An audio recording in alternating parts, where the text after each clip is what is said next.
Everton Football Club just cannot catch a break. Last season they survived relegation by 2 points. Until recent events, Everton were on 14 points this season. Didn't even look like they were going to get a sniff at relegation. Until the incident. Everton learnt their heavy punishment for a breach of Premier League financial fair play rules, which are a 10-point deduction from the Premier League tally. The deduction takes Everton from 14 points to 4 and lands them in the bottom 3.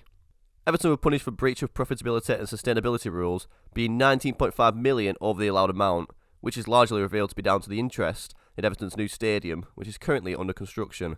There's no doubt that Everton has spent poorly in the past on players, with the issue mainly coming from offloading and making profit.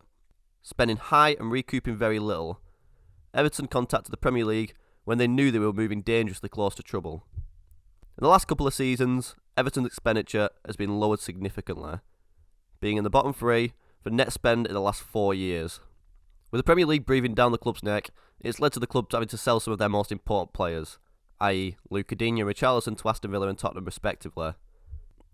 There have been reports that some of the clubs who were relegated in the last couple of seasons looking to sue Everton for 300 million. Leicester, Leeds, Burnley seem to be at the forefront of the legal action if it does take place. Everton have tried to balance the books, but were brought under investigation for breach in March this year.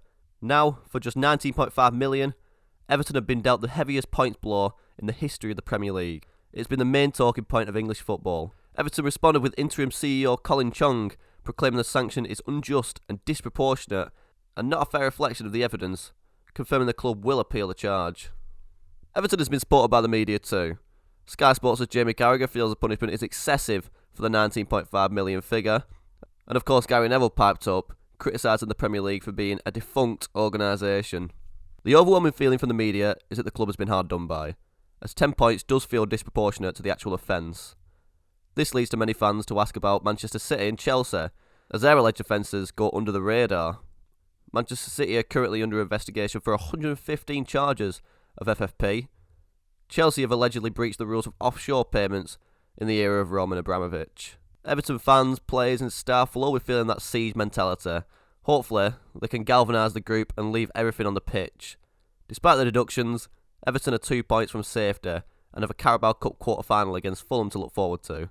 The atmosphere for the next couple of fixtures is expected to be hostile, fiery, rocking with resentment like nothing seen at Goodison Park.